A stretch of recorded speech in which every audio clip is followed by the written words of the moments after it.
Oke, Assalamualaikum warahmatullahi wabarakatuh buat semuanya. Selamat malam ya. Kalau ada yang nggak bisa dengar suara saya, tolong langsung kasih tahu ya. Oke, hari ini kita akan membahas mengenai modul 5. Teman-teman boleh sekalian sambil buka modulnya. Siap ya? Semuanya siap ya? Hari ini santai aja, sama seperti pertemuan-pertemuan sebelumnya. Gak usah dibawa stres kuliahnya. Terus juga bisa sembari minum, sembari makan kalau misalnya mau ya. Waalaikumsalam Mbak Desi. Selamat malam ya. Yuk, kita mulai ya. Nah, sekarang ini modul 5 kita akan membahas mengenai komunikasi tatap muka dan komunikasi massa dalam komunikasi bisnis. Semuanya siap ya? Saya mau tahu dulu nih, udah siap belum nih semuanya? Udah pegang modul, kemudian sudah, kalau yang mau ke WC dulu, kalau yang mau ambil minum dulu.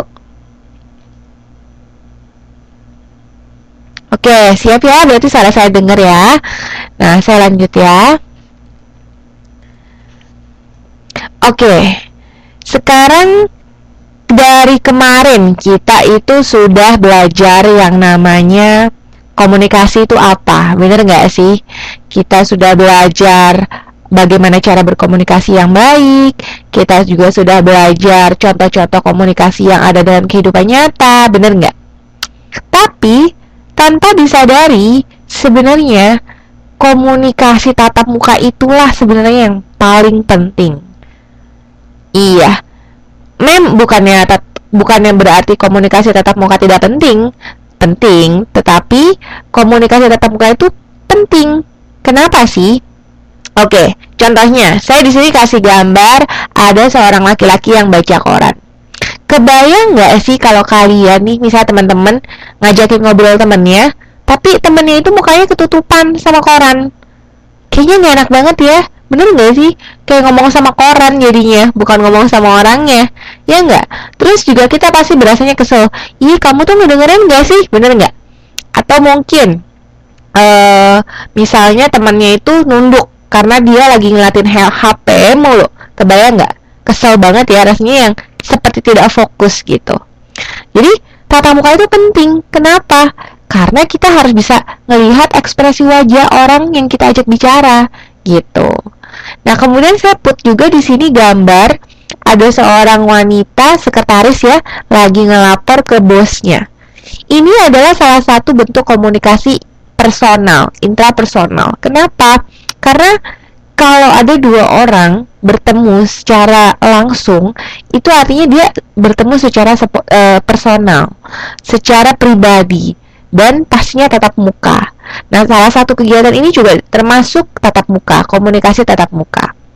Kemudian yang ini, yang saya put di gambar ketiga adalah orang-orang lagi rapat.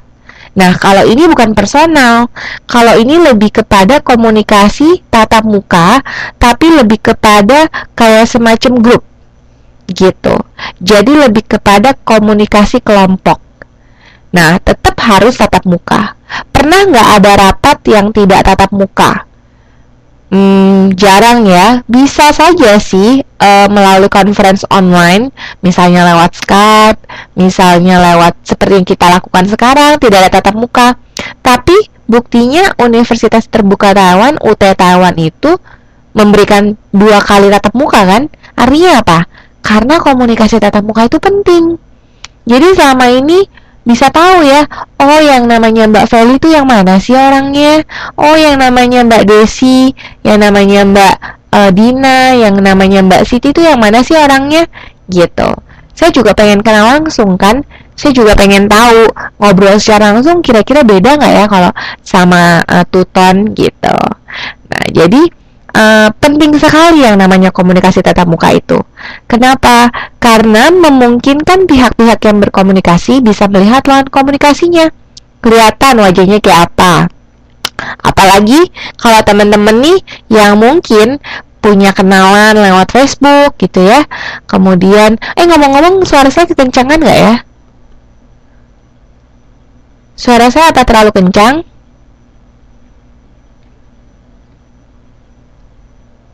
Enggak ya? Oke deh kalau gitu. Nah, kemudian saya juga mau lihat kan ekspresi wajah orang yang saya ajak bicara tuh gimana sih?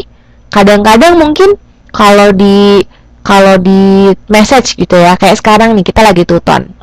Teman-teman nulisnya misalnya sepertinya antusias sekali.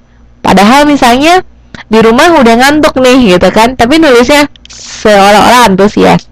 Tapi pada saat saya komunikasi tatap muka dengan teman-teman sekalian, bisa jadi kelihatan kan antusiasnya itu seperti apa. Misalnya ternyata oh antusias sekali, bahkan melebihi daripada tulisannya, atau mungkin malah sebaliknya. Ini penting sekali. Kemudian dalam komunikasi, orang bukan hanya mendengar apa yang dinyatakan, tapi juga bisa melihat melalui bahasa tubuh. Iya, kenapa? Yaitu tadi, kita nggak enak banget kalau ngajakin ngomong orang, terus orangnya main HP. Ya nggak? Orangnya malah baca. Atau mungkin orangnya malah asik ngelakuin sesuatu, sambil ngeliatin TV misalnya. Nah, itu pun kelihatan, seperti bahasa tubuhnya seolah-olah tidak ingin berbicara dengan kita, gitu. Jadi atau mungkin orang itu sebenarnya lagi sedih nih, ya kan? Tapi kalau di SMS atau mungkin di chatting, kayak dia menutup-nutupi kesedihannya dia misalnya. Tapi kalau tatap muka itu nggak bisa dipungkiri, kelihatan gitu. Jadi komunikasi tatap muka itu penting sekali. Jelas ya? Saya lanjut lagi. Nah, mendengar dan menyimak. Oke. Kalau kemarin saya pernah bilang sama teman-teman kalau listening itu berbeda sama hearing. Benar nggak? Benar ya. Kalau listening itu benar-benar mendengar dan meresapi apa sih yang orang itu bicarakan. Kalau hearing cuman sekedar dengar aja gitu. Cuman sekedar angin lalu aja masuk kuping kiri keluar kuping kanan. Jadi nggak ada ininya, nggak ada poinnya, nggak ada maknanya. Tapi kalau listening, kita memberikan respon, bisa jadi kita memberikan tanggapan, kita ngasih feedback gitu. Kayak teman kita lagi butuh dukungan support, ya kan? Dia cerita sama kita. Kalau kita listening, kita akan kasih dia masukan, kita akan kasih dia saran. Tapi kalau kita cuma hearing, oh terus gimana? Oh gitu. Oh gitu, udah selesai, nggak ada apa-apanya, nggak ada meaningnya, nggak ada artinya.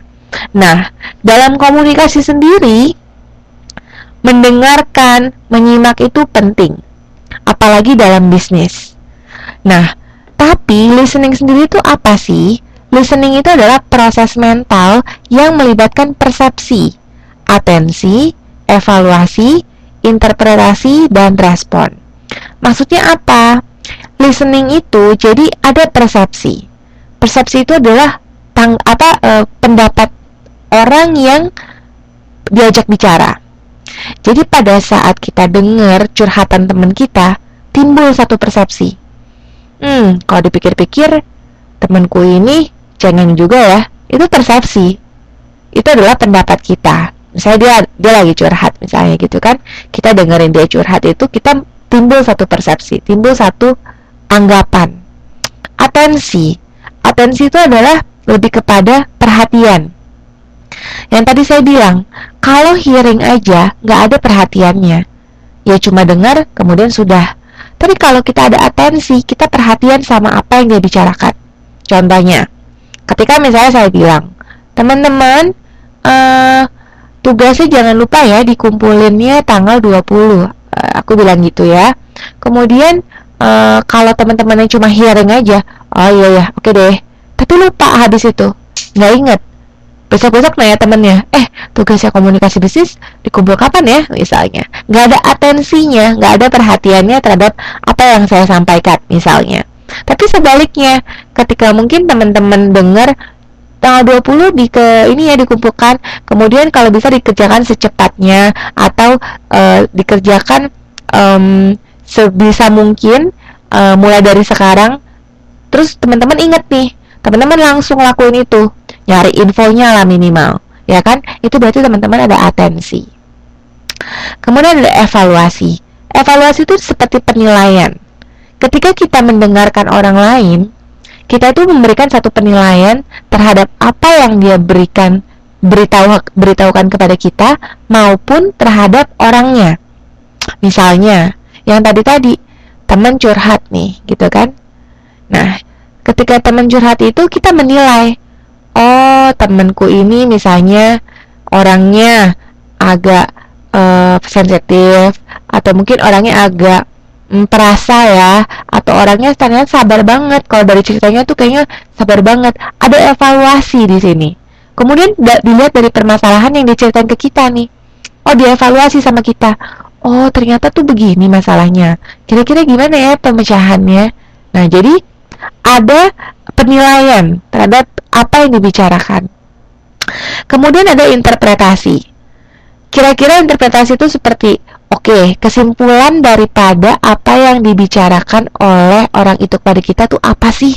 Misalnya, orang ini cerita panjang lebar dari A sampai Z curhat gitu kan. Pada saat selesai cerita, kita menyimpulkan, oh ternyata sebenarnya dia tuh mau dukungan loh, dia mau support loh, ternyata dia itu misalnya lagi kesusahan materi loh, kayak gitu. Jadi ada kesimpulannya. Dan yang paling penting daripada listening adalah respon. Kenapa?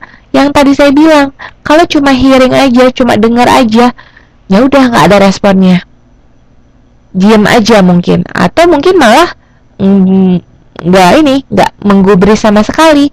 Tapi kalau listening, ketika dia tahu apa sih makna dari pembicaraan itu, dia akan memberikan respon.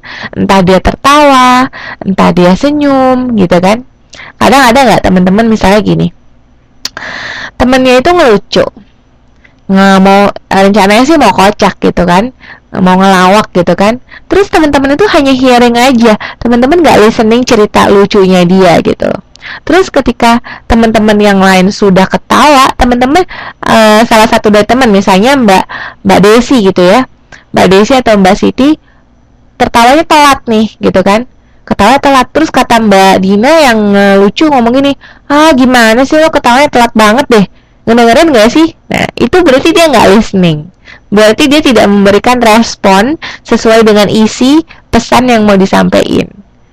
Jadi penting banget, listening itu adalah proses yang menyangkut banyak hal, ya kan?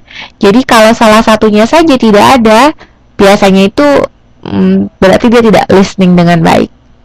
Kemudian Tom Peters bilang, kunci sukses dalam bisnis adalah mendengarkan atau menyimak dengan jelas.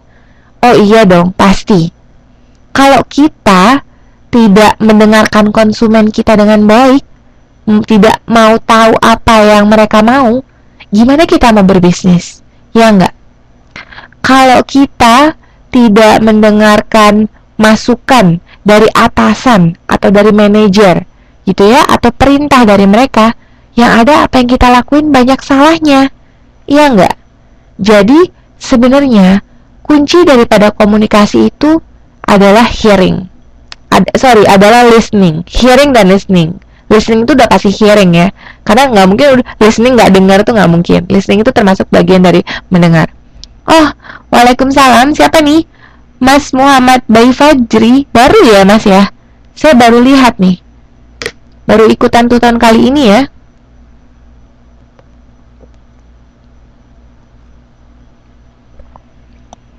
Mas Ferry. Oh gitu ya. Tapi minggu lalu kayak sepertinya Mas Ferry ini tidak masuk ya, benar nggak? Minggu lalu nggak ikutan tuton ya? Sebab akunnya ini saya baru lihat nih namanya. Oh gitu. Oke, selamat datang ya di tuton komunikasi bisnis. Saya tutornya, panggil aja saya Mbak aja. Oh gitu. Kemudian sekarang sudah di Indonesia apa masih di Taiwan, Mas?